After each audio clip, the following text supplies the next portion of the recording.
Welcome to the channel both feared and revered by man and beast, the heliosblog. Today, Jordan Peterson exposes Andrew Tate. Let's get into it. The reason she's alone is because she's difficult. Women are not accepting the bare minimum. Women fuck men they respect. All the women who say things like, I'm strong, independent, I don't need no man, like, y'all impress me. Women just gaslight each other and say what they want to hear.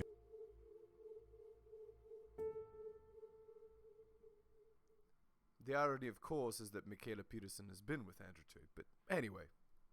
I can tell you what I know and what I think, and people can take it for what it's worth. I mean, the first question is, why is he so popular? And the answer is, well, if you have to choose between being depressed and anxious and laying downstairs and covering yourself with Cheeto dust and looking at pornography and being timid and never going out, or, you know, listening to someone like Andrew Tate who says, like, get the hell out there and take the world, like, that's better. That's the shadow, right, speaking in some ways, right? Like if you're naive and timid and anxious and intimidated and useless and resentful, there's going to be a bit of a monster that needs to call to you to say, you know, gird up your loins and get the hell out there in the world. Absolutely. Yeah, a lot of guys, they suffer from this problem, right? Like they don't actually truly live because they never take the risk to do it, right? And some people do need that kick in the ass, basically. And so it's better to be a monster than a rabbit in some ways, right? Or at least there's some utility in the more monstrous predatory path that isn't there in the pathetic rabbit path. And that's part. Yep, that's right. Absolutely. And more than this, some people are such sheep, right? Such herbivores, as it were, that bringing out that part of them won't actually make them evil. It would just make them less prey, effectively.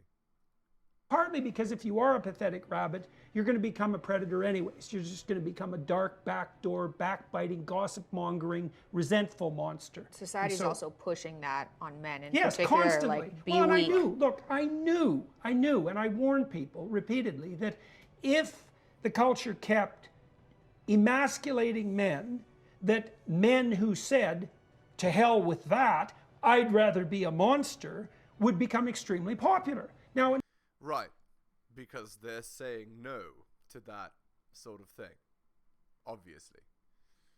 Andrew Tate is emblematic of that in many ways, because the first thing you got to say about him is that he's genuinely tough. He was very, very, very smart person. Right? So that's not a front. That's not a front. He's a fighter. And you can't take the courageous element of being a fighter away from someone who will actually step in the ring. Right? And so now you say... Indeed. And the reason is because it's just something you need in order to do it. You're risking your literal health to do it. It's not something that's easy to do for most people. Tate's intelligent, and what that means as well is that some of the things he says are going to be of value. Now, why he says those, that's a whole different issue. Well, exactly. And the point is, just because he says it and you interpret it a certain way doesn't mean he's saying it for that purpose, right? He's actually saying it because he doesn't give a damn about you. He cares about money, right? He's saying what he needs to say in order to get what he wants. But people interpret him as being, you know, butterflies and rainbows and the most positive, influential and motivating person possible. I wonder if people caught that. So once I was there, he told me about the webcam stuff. It was something like women who want to do webcam stuff, like they already want to do it. Mm-hmm. I help them make way more money, and I take a percentage. Like, I'm not very fond of the whole online porn thing in I also agree. any way. And I don't think that it's okay for young women to monetize their sexual attractiveness. Agreed entirely. Online. I think that leads to a very dark place for them. Oh, the irony of him saying this when his own daughter, who he's talking to in this very video, does it through Instagram. them, even if they're successful, because becoming Hurts successful hurts your soul. Yeah, you don't Oh, the irony. become successful by exploiting yourself. And you might think, well, I can exploit myself. It's like, you can't treat yourself like a psychopath would treat you and get away with it, even if the psychopath that's doing that is yourself. Right, exactly. Absolutely true. Because self-talk is very influential. Guys, if you want, like, how would I describe this? You know how there's all these advertisements everywhere about, like, one simple trick you can use to get more out of life or whatever. If you want one simple trick, one simple tip that'll make your life better, it's change your self-talk to be as positive as possible. Never insult yourself, and remind yourself whenever you're doing it that you're being cruel to yourself by talking like that. And you'll have a much better life. Your life will be 1,000 times better if you just stop treating yourself the way that a rude person would treat you. Don't ever berate yourself. Don't ever be down on yourself or hard on yourself like that. Because ultimately, all you do is you torture yourself. And that leads to your own destruction. You're basically being a psychopath that's torturing you. Except you're not an external person doing it, you're an internal person doing it, which to some extent is even worse, because you can't escape an internal person doing it. self. That doesn't work. That's why psychopaths aren't very successful, because they exploit themselves just like other people. And so I don't like the whole online porn thing. My understanding, and I've watched him apparently agree to this characterization online. You know, it's hard to get I'm not trying to be the jury here because I haven't heard the whole damn story, but from what I've watched is he would enter into relationships with women and tilt them in the direction of generating like an OnlyFans following and monetize that and then take a percentage. And there isn't anything Yeah, that's predatory, that's for sure. about that I think is acceptable.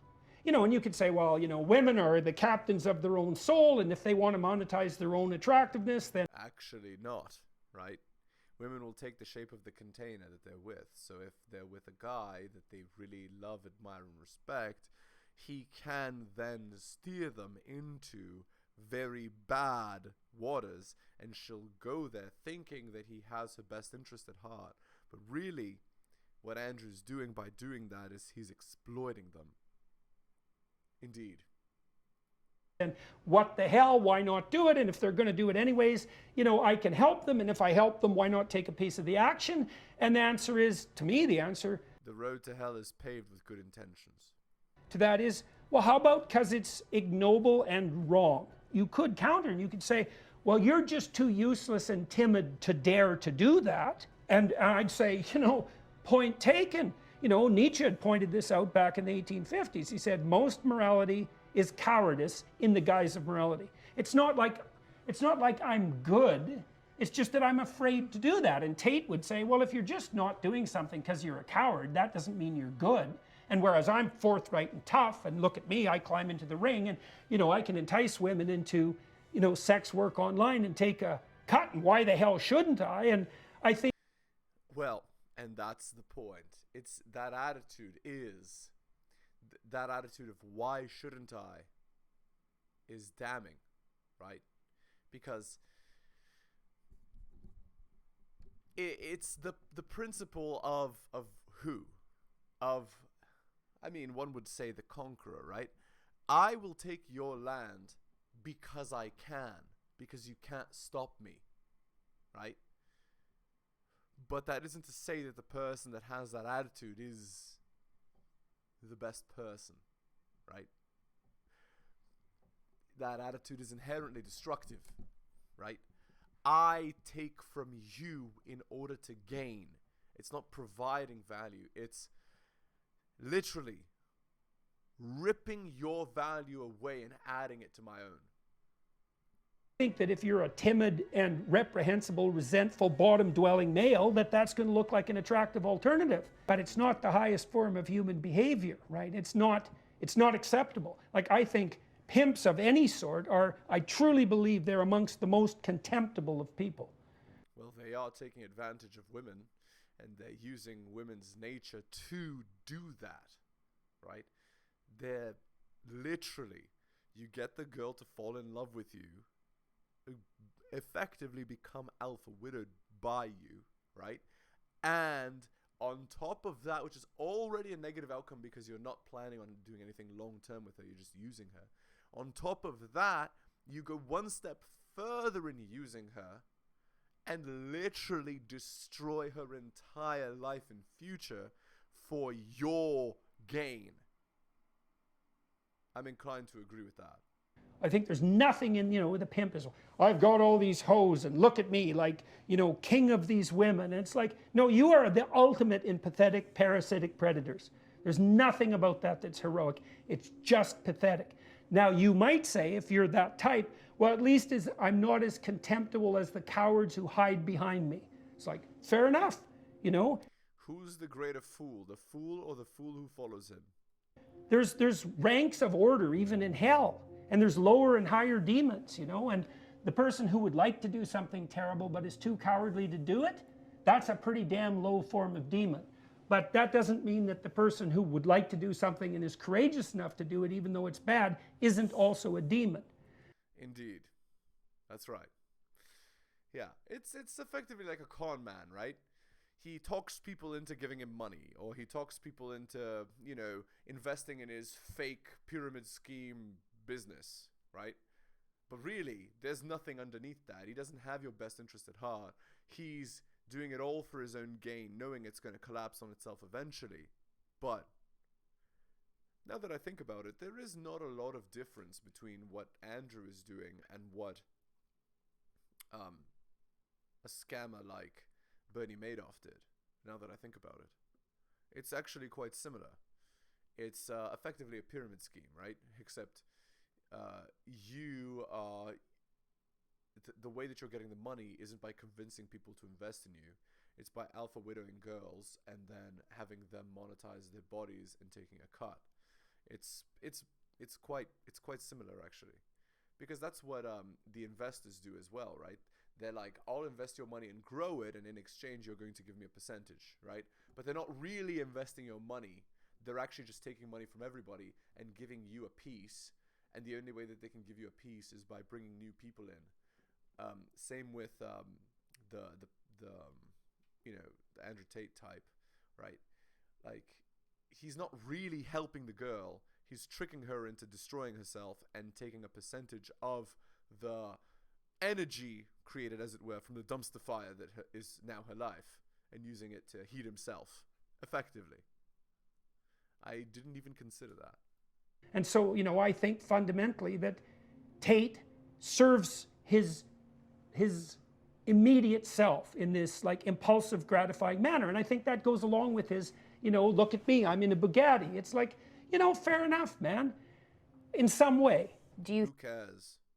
think what he's been telling men more on? Look at me.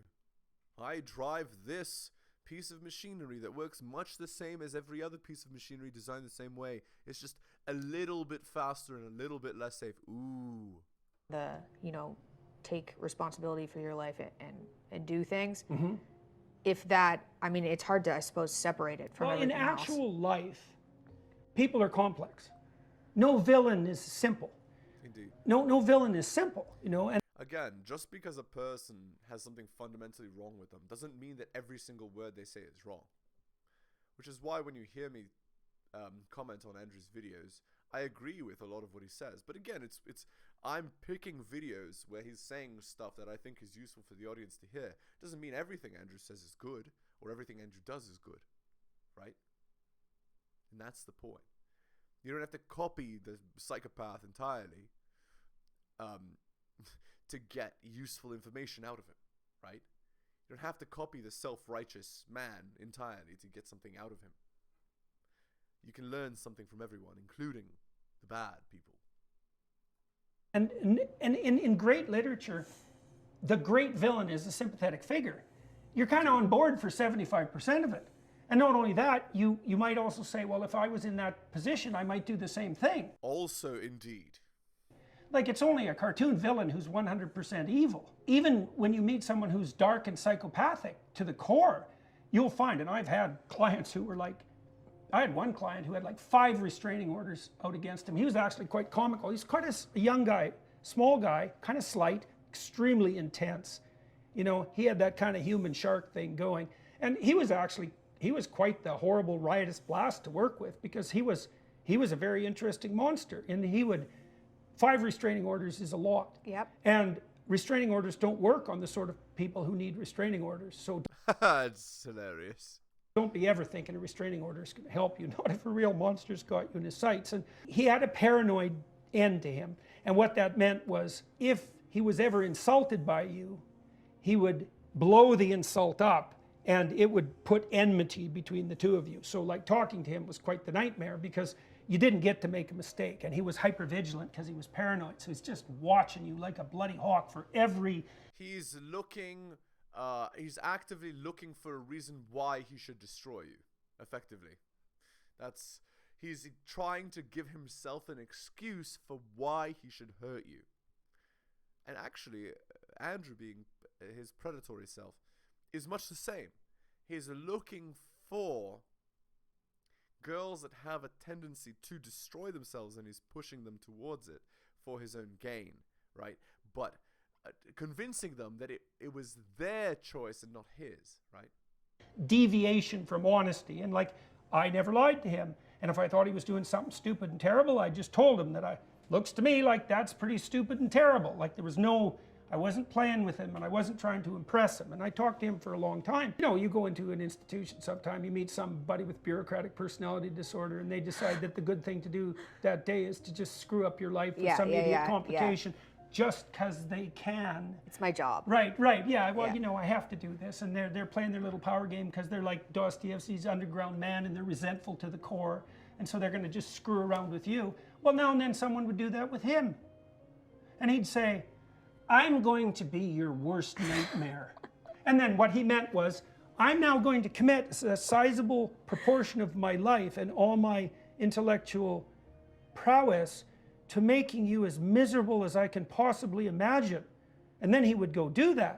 Yeah, that's terrifying. Imagine a person focusing all of their will on hurting you. Lordy Lord. You know, and there was actually... Ooh. This is in... Yeah, oh yeah. Ooh, well, maybe right. you shouldn't be a bureaucratic nightmare. Well, right. Well, and then see that... Well, and that was the weirdly admirable part, right? It's like... You know, because typically what would happen in a situation like that is you'd go into the bank and you'd just swallow it, and then you'd go out and, you know, go home and kick your dog and bitch at your wife because you didn't tell the bureaucrat to, you know, watch the hell out or something terrible is going to happen. Well, he was way on the other end of the distribution. It's like, don't muck with me. And he was an honor code guy. It's like, don't muck with me. And what he meant was, don't muck with me. Now, and he meant it. And there was something admirable about that, you know, even though he was a very dangerous person. And it's a person with frame, right? The frame is, should you choose to violate my boundaries, well, I'm going to give you the reaming you'll never forget, effectively, right? He had taken it way too far. But this is what I mean by complexity of the villain. It's like, well, he had the courage. No one could write a more interesting character in a book. Of his convictions, let's put it that way. You know, and so when you see someone like Andrew Tate, well, first of all, if you have any sense, you think this is a guy that's actually crawled in the ring. And the second thing you think is, well, just because his moral compass is warped, and warped in a serious way on the like electronic pimp front, and like I think in a fatal way, personally, that's the highest likelihood, because I don't think you can do that without it permeating everything. That doesn't mean that... Right, you can't do that without being an exploitative type person and exploiting everybody around you. I'm inclined to agree. And what that means is that the guy is bathed in his own self-interest. But of course he is, right? It's obvious to anyone that listens to him for more than 5 minutes that he's a narcissist. I mean, we know this. It's... Again, look at the DSM, look at the traits of narcissism, and then tell me if he's got them or not, right? Doesn't mean he's all bad, but doesn't mean he's all good. That's for sure. You know, he's a two-dimensional villain, you know? Or that there aren't things about him that are complex and interesting and potentially even admirable. Indeed. You know? People are complicated, and even the villainous types are complicated, and it isn't surprising to me at all that he's an attractive figure given the current, you know, war against masculinity. He's exactly the same. He's 100% predictable. He's exactly what you'd expect. Would you talk to him? You know, I pretty much talk to anybody. Interesting. Although the problem is that I'm not sure Andrew wants that, because Jordan is hyper intelligent, right? So if you have a conversation with him, you're not going to escape, right? You can't hide behind your moral, you can't hide behind the traditional arguments that you use, right? Because Jordan is expert at pulling them apart, right? I thought about, you know, whether or not that would be a good idea. For me, you know, generally one of my primary driving forces is just curiosity. Yeah. Like, and I am a clinician, you know, I like talking to, I've talked to lots of very strange people, you know, lots of them. And it's very interesting to do that because you're really wandering into no man's uncharted waters land. And that's perilous and ridiculously, crazily interesting. That's what I loved about, part of what I loved about being a clinician. Like, almost everybody is interesting enough to be a Dostoevsky character if you start listening to them. Right. And so just ordinary people, if you listen to them, they're ridiculously weird and interesting. And then ridiculously complex. Yeah, it's true. Absolutely true. I sit down with Dr. Jordan Peterson to discuss his home country, Canada. Let's put Canada on the psychiatrist's table. Let's diagnose Canadian society. Is it delusional? Is it paranoid? Is it stable? What is it? Blind. Indeed. That's hilarious. Manipulated. Yep. Led by... Most countries in the West are, I would say. I think our leader, Trudeau, I don't think I've ever heard him say a true word. Oh, the irony of having a name like True. Okay, anyway. You know, and I'm not trying to be overly dramatic in that regard. I've met people in my clinical practice and otherwise who were temperamentally incapable of any gesture or any word that was actually genuine. And that's a consequence of long practice. I think he's at least... He's a practiced psychopathic liar?